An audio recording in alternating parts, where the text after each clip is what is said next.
नमस्ते। Third time में आपका स्वागत है।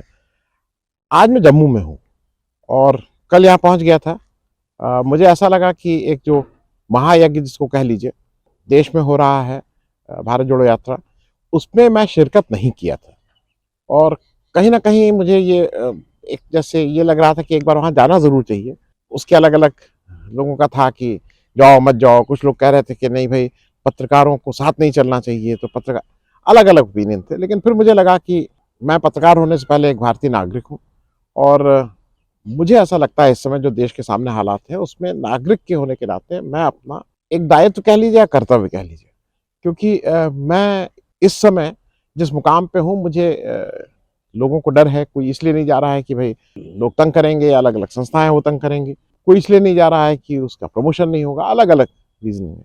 लेकिन मैं ब बिल्कुल स्पष्ट हूँ कि अब जो भी कर रहा हूँ मैं, जो मुझे ऐसा लगता है कि जहाँ-जहाँ चीज़ें ठीक नहीं हो रही हैं, वहाँ पे सरकार से प्रश्न पूछना और उन विषयों को उठाना ज़रूरी है। तो ख़ैर, कल मैं जम्मू पहुँच गया था और फिर कल मैं भारत जोड़ो यात्रा का जो जहाँ पे रुकती है, वहाँ पे गया था। वहाँ पे एक कैंप लगता है जो भारत यात्रियों का होता है, जो अब शायद करीब 150 लोग हैं जो भारत यात्री कहलाए जाते हैं, जो कन्याकुमारी से श्रीनगर तक चल रहे हैं। और एक दूसरे यात्री हैं जो अतिथि यात्री उनको बोला जाता है, वो इंटरस्टेट हैं और वो उस स्टेट के कुछ यात्री होते हैं और वो एक लंबी फौज होती है। अच्छा, वो लोग ऐसे हैं, जब आप वहाँ जाइए तो वो विविध विचारधारा, विविध विविध एज ग्रुप, अलग-अलग तरह से वो लोग हैं और बहुत सिमिलैरिटी नहीं है। आपको ऐसा नहीं लगेगा कि कोई एक समुदाय, एक जगह, एक तरह के लोग वहाँ आ रहे हैं। वो बहुत विविधता दिखी वहाँ और अंडरलाइंग प्रिंसिपल सभी का एक था और वो जो देख के मुझे मुझे अच्छा लगा कि लोगों को लगता है कि जो हो रहा है वो ठीक नहीं हो रहा है और ख़ास करके वहाँ जो मैंने महसूस किया वहाँ आर्थिक और ये सबसे ज़्यादा एक जो वो जो शायद इसका है नफ़रत छोड़ो, भारत जोड़ो, वो वाली बात लोगों को लग रही है कि ये केवल और केवल इस समय नफ़रत की ही बात लोग करते हैं, वो किसी भी रूप में हो। वो चाहे धर्म की बात हो, या चाहे वो जात की बात हो, चाहे वो इंटर-स्टेट की बात हो। तमिलनाडु के केस में हम लोगों ने देखा ही, हम लोग कई केस में देख चुके हैं, जहाँ पे एक स्टेट पे जो केंद्र के नुमाइंदे के तौर पे राज्यपाल साहब जा रहे हैं, पढ़े-लिखे राज्यपाल जा रहे हैं और वो कैसे कैसे एक उस स्टेट के जो जिसके लिए वो गर्व करता है, वो अपने समाज पे गर्व करता है, अपने इतिहास पे गर्व करता है, उसपे अटैक करने लगते हैं। रवि साहब एक एग्जाम्पल हैं, दूसरे हमारे महाराष्ट्र के गवर्नर साहब एक एग्जाम्पल है, ऐसे तमामों एग्जाम्पल हैं। धनखड़ साहब तो एक बड़ा भारी वो ट्रेनिंग स्कूल ही खोल के आ गए, कर दिए, खोल लिए थे कलकत्ता में। खैर, यहाँ पे मैं विभिन्न लोगों से मिला। मैं थोड़ा 1 मिनट बता दूँ, क्योंकि मैं जब ये वीडियो आज खत्म करूँगा, आज मैं छोटा वीडियो बनाऊँगा, क्योंकि मैं चाहूँगा हमारे करुणा मिश्रा जी हैं, करुणा प्रसाद मिश्रा, ये मध्य प्रदेश से आ रहे हैं और ये 2 अक्टूबर को ये महात्मा गांधी जयंती मनाते हैं और इनका कहना ये है कि ये चूँकि स्वतंत्रता प्राप्ति से पहले की इनकी जन्म है, इस समय कोई 88 साल, कोई कह रहा था 90 साल, शायद ये खुद कह रहे थे 88 साल की इनकी उम्र है, संवेदनशील हैं और एक 88-90 साल के व्यक्ति से आप मतलब कुछ ऐसा नहीं कि उनको कोई एस्पायर कर रहे हैं, उनको कोई टिकट चाहिए, उनको ऐसा कुछ नहीं है। अच्छा, एक तो उनका उत्साह देख के आपको भी अच्छा लगेगा, वो अपने को कह रहे हैं कि I am the youngest Bharat यात्री इन दिस, वो अपने को बिल्कुल यंग महसूस कर रहे हैं और ईमानदारी है कि वहाँ से जब आप उनसे बात करके हटते हैं, तो आपकी ऊर्जा भी बढ़ी रहती है। खैर, ये तो हो गई कल की बात। आज सुबह ये था कि यात्रा का जो जनरल टाइम है वो 7 बजे, तो अब लेट शुरू हो रही है, 7 बजे शुरू हो जाती है। मैं थोड़ा जायज़ा लेने के लिए जल्दी पहुँच गया था, मैं सवा 6 बजे पहुँच गया था कि देखूँ वहाँ क्या हो रहा है। मैं जम्मू रुका हूँ और मैं जम्मू से पीछे जहाँ से यात्रा शुरू होनी थी, वो सांबा और जम्मू को जो हाईवे आता है, मतलब दिल्ली जम्मू हाईवे जो है, उसमें जहाँ रात में रुकी थी, उसके बाद वहीं से शुरू होना था। मैं वहाँ पहुँच गया और मुझे मुझे मेरा थोड़ा मन था कि थोड़ा पैदल चल भी लूँ। 25 किलोमीटर नहीं, लेकिन जो भी भागीदारी कर लूँ। तो जिन लोगों ने कहा, उन्होंने कहा कि आपको कोई दिक्कत तो नहीं चलाना है? कोई दिक्कत नहीं। खैर, मैं चल लिया और उसके बाद कहीं से कोई वो भी हुआ कि चलिए आप उनसे भी, राहुल जी से भी मिल लीजिए। तो मैंने कहा मैं राहुल जी से भी मिल लेता हूँ। तो चूँकि मैं अपनी किताब लेके गया था और इस इच्छा से गया था कि मैं एक बार ये किताब राहुल गांधी तक, ज़रूरी नहीं कि मैं पहुँचा, किसी के माध्यम से पहुँचा दूँ, क्योंकि कश्मीर के मामले में मैंने इस किताब की में कई इश्यूज़ लिखे हैं। कश्मीर, स्पेसिफिकली कश्मीर को लेके। उसमें मैंने कश्मीर के जो मुई मुक़द्दस, उनका जो हज़रत बल साहब के यहाँ एक 64 में एक बड़ा 63 दिसंबर 64 में एक बड़ा चीज़ हुई थी, जब वो खो गया था और फिर कैसे रिकवरी हुई और कैसे पंडित नेहरू और लाल बहादुर शास्त्री का रोल था उस सारी रिकवरी में और कैसे देश में एक बड़ा धार्मिक कॉन्फ्लिक्ट होने से बचाया। हम दंगा नहीं बोलेंगे, लेकिन एक कश्मकश थी। धार्मिक नहीं थी तो कम से कम एक विशेष धर्म के लिए तो बहुत ही रिस्पेक्टफुल चीज थी जिसके साथ ये हुआ था। फिर जनरल अयूब जो थे वो मैंने अपनी किताब में लिखा। मैं आपको इसलिए किताब का जिक्र करता जा रहा हूँ बीच बीच में कि this was the reference point. तो खैर राहुल जी मिले तो मैं एक तो इसकी बात हुई, और थोड़ी बात जनरल अयूब जब एक बार पंडित नेहरू अपनी मृत्यु से पहले एक कोशिश करना चाह रहे थे कि भारत पाकिस्तान के बीच बैठ के कुछ बात थी, कुछ उस पर हुई। खैर उसके बाद तमाम और विषयों पे हुई। वो मैं हो सकता है कि सिलसिलेवार आपको करता चलूं, क्योंकि आज थर्ड आई है, यहाँ थोड़ा नेट जहाँ पे मैं रुका हूँ उसकी नेट की भी एक इशू है, इसलिए यह है कि आज का आप इसको देखें। मैं कोशिश ये करूंगा कि अगले 2-4 दिन में उसको सिलसिलेवार ले चलूं।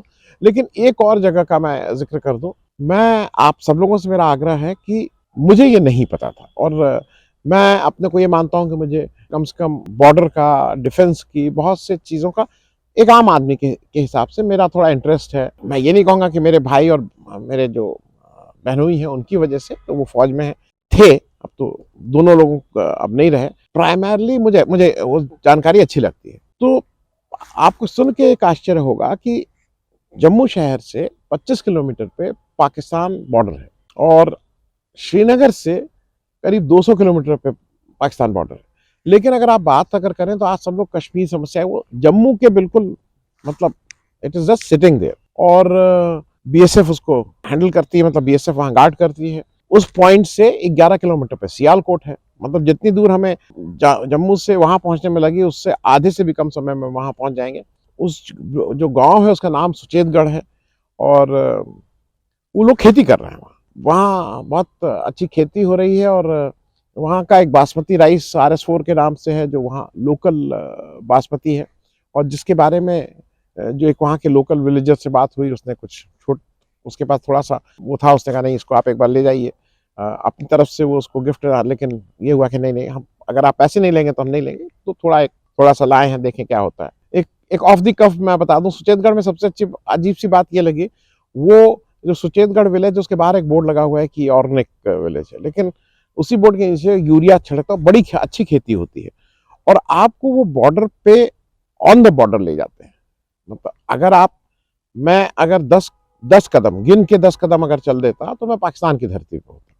बीएसएफ है, और बीएसएफ का उनका एक कुछ अफसरों से मिला, और एक कष्ट है उनका, और वो ये कष्ट है कि वो 24 घंटे 365 दिन रेडी टू फाइट मोड में रहते हैं, क्योंकि उनका ये नहीं कि आक्रमण हो गया, और एक अननोन टाइम, अननोन जगह, और वहाँ फायरिंग आयरिंग आती रहती है। मतलब वहाँ से ऐसा नहीं कि फायरिंग नहीं होती, फायरिंग इज वेरी कॉमन। तो खैर वो मिला। तो मेरा आप सब लोगों से आग्रह है, अगर जम्मू आए, माता वैष्णो देवी के दरबार जा रहे हैं, तो उसको अपना ईश्वरी वो निभाएं, लेकिन इसको राष्ट्र के प्रति एक कर्तव्य मान के बॉर्डर तक जरूर छू के, मतलब उस धरती को प्रणाम करके जरूर आ जाइएगा। वहाँ एक हॉल ऑफ फेम है, शायद बहुत दिनों से खुला नहीं था, मैंने कहा उसमें जो लोगों ने वहाँ कुर्बानी दी है इस देश के लिए, बीएसएफ के लोगों का, उनका फोटो है, जाइए, थोड़ा उनको भी अच्छा लगता है। वहाँ के लोग इनफैक्ट वो खुद ही आ गए, कहने लगे वेट कैंटीन है, आप देखिए गरम गरम समोसा बन रहा है कैंटीन, और विश्वास कीजिए बहुत ही अच्छा समोसा, बहुत सस्ते, कुछ 10-10 रुपए में समोसा दे रहे थे। खैर ये तो बात हो गई सुचेतगढ़ की। वापस मैं यात्रा के बारे में कुछ एक सिलसिलेवार भी लिखूंगा, इश्यूज को भी उठा के आपसे बात करूंगा, कुछ लोगों का इंटरव्यू किया वो भी मैं शेयर करता जाऊंगा। लेकिन 2-3 दिन आपको मेरे साथ थोड़ा ये कष्ट आपका रहेगा कि मैं जितना आपको लगता है ना स्टूडियो में बैठ के the quality of voice, the quality of picture सब कुछ बेहतर होता है, उसमें थोड़ा कॉम्प्रोमाइज होगा। और मैं अब आपसे आग्रह ये कर रहा हूँ कि ये जो करुणा प्रसाद मिश्रा जी हैं, इनका वीडियो मैं लगा रहा हूँ अनकट, जैसे आया वैसे ही मैं लगा दे रहा हूँ, वो जरा सुन लीजिए, और आपको ये लगेगा कि नहीं, देश में अभी भी बहुत से ऐसे लोग हैं, और शायद उन्हीं की वजह से देश चल रहा है, जो राष्ट्र को सर्वोपरि मानते हैं। तो अभी तक जम्मू से इतना ही।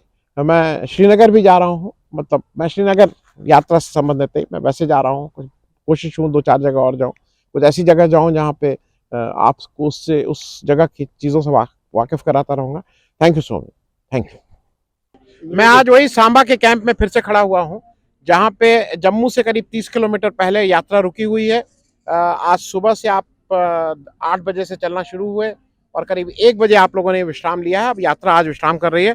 मेरे साथ आप देख रहे हैं, आप सब लोगों ने जो भी भारत जोड़ो यात्रा का एक दिन भी देखा है तो आपसे जरूर मिला होगा। दादा एक बार अपना नाम पूरा बता देते। मेरा नाम करुणा प्रसाद मिश्रा है।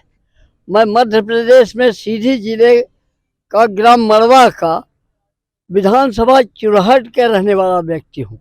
मैं एक किसान हूँ। दादा आप शायद इस यात्रा के सबसे नौजवान सदस्य हैं, सबसे कम उम्र के। हाँ, इसलिए कि मैं 88 वर्षीय नवयुवक के रूप में चल रहा हूँ और मेरा उत्साह नवयुवकों से कम नहीं है। नहीं वो तो मैं देख रहा हूँ। अभी हम लोग जब इसको वो कर रहे थे तो थोड़ा माइक की और उसकी दिक्कत हो रही थी। दादा कह रहा था अरे आराम से करो, मतलब इनको कह रहा है मुझे खड़े होने में दिक्कत नहीं है। तो मैंने कहा मुझे तो दिक्कत है। खैर दादा आप इस यात्रा में क्यों कांग्रेस पार्टी को जिताने के लिए चल रहे हैं कि नहीं कि भारत में नफरत जो फैली है उसको हटाने के लिए? देखिए, ऐसा है कि मैं गांधी जी के साथ सन 44-45 में 3 दिन यात्रा किया। इसके बाद नेहरू जी के साथ सन 61 में चला, इंदिरा जी के साथ चला, राजीव गांधी जी के साथ मैंने सिंगरौली में काफ़ी यात्रा किया और इसके बाद जो है मैं तरह तरह की उसमें रह करके और विनोबा जी के साथ भी मैं चला हूँ। तो मुझे कुछ ऐसा लगा कि हमारे हिंदुस्तान में नफरत की ज़्यादा ताकत बढ़ रही है। और वो क्यों? ये इस बात को जब हमने देखा तो हमें ये लगा कि हमारे राष्ट्र के हित के लिए जिस परिवार के 3 लोग शहीद हुए हों, इंदिरा जी प्राइम मिनिस्टर हो करके वो शहीद हुई, हम भारतवासियों के हित के लिए, फिर इसके बाद राजीव गांधी की हत्या हुई, हम लोगों के हित के में हुई, हम लोगों के सुख समृद्धि के लिए हुई, और इसी बीच में संजय गांधी की हुई, यानी 3 लोग उस परिवार के प्रमुख लोग शहीद हुए। इस बात को लेकर के जब हम तो चिंता किए कभी नहीं, चिंतन जरूर किए। तो चिंतन करने में हमें ये लगा कि नेहरू ने मेरे कंधे पे हाथ रखा था और बोला था कि दिल्ली आओ, लेकिन मैं उस समय विद्यार्थी जीवन था। हमने कहा चाचा जी परीक्षा देकर आऊँगा, और मुझे समय अवसर नहीं मिला और उनका स्वर्गवास हो गया सन 62 में, और मेरे लिए दिल्ली दूर हो गई। पर संबंध मेरा जुड़ा रहा, मैं आता जाता रहा। इस बीच में ये मेरे दिमाग में आया कि देखो, हमारे हिंदुस्तान में नफरत की बाजार तो फैल गई, और अगर उस शहीद परिवार से कोई नवयुवक किस तरह का निकल रहा है तो मुझे मेरी इस बुजुर्ग की नैतिकता कहती है कि राष्ट्र के हित में हम जरा चिंतन अगर किए हैं तो हम इस नवयुवक को देखें और परखें, इसके साथ हम सहयोग करें। जी मैं एक और चीज इसलिए पूछ रहा हूँ, और ये बात वो है, कल यहाँ जम्मू से पहले कहीं कुछ बम विस्फोट हुआ है और मैं बहुत लोगों से मिला, उसमें एक आदमी भी विचलित नहीं दिखाई दिया। आप लोगों को डर नहीं लगता है? हम लोग कतई इस बात को सोच ही नहीं सकते, चिंतन करते हैं कि हमें क्या करना चाहिए। हम अपनी टोली को, मैं आगे आगे चल रहा हूँ, सब लोग, हमारा राष्ट्र देख रहा है कि मैं एक 88 वर्षीय नवयुवक दौड़ते हुए अपने तिरंगे के साथ श्रीनगर की ओर जा रहा हूँ, और मेरे पीछे लाखों की सवा शेरों की टोली आ रही है जो सीधे किसी भी प्रकार का भय नहीं मानते और मेरे पीछे पीछे दौड़ते चले आ रहे हैं। और मैं अपना दृढ़ संकल्पित हो करके किसी बात से भय नहीं मानूंगा। मैं श्रीनगर पहुंचाकर अपना तिरंगा लहराऊंगा। मैं एक अंतिम बात आपसे इसलिए कर लूं क्योंकि राहुल गांधी जी बहुत से लोगों को प्रोत्साहित कर रहे हैं, लेकिन मैं बताऊं, मैं भी शायद आपको देख के मुझे लगा कि अगर आप चल रहे हैं और मैं घर पे बैठा रह गया तो शायद ये देश के लिए, तो क्या जो भी देश को मानना है उसको 1 घंटा चलना जरूरी है, 2 बहुत बहुत जरूरी है। अगर राष्ट्र के प्रति जरा भी सोच है और चिंतन है तो हम तो इसीलिए निकले हैं कि हमारे सभी लोग ये सोचें कि मुझे भी इसके प्रति कुछ न कुछ अपना समय देना चाहिए। और यात्रा के बाद नफरत की बाजार में मोहब्बत की दुकान खुलने लगेंगे। अभी हम दम नहीं लेंगे जब तक हम अपने गम को पूर्ण नहीं कर लेंगे। हमारे पास ये दृढ़ता के साथ ये आ गया है कि नहीं, नफरत फैल गई, नफरत को दूर करके ही हम दम लेंगे, चैन लेंगे और हम एक अच्छे राष्ट्र का निर्माण करेंगे।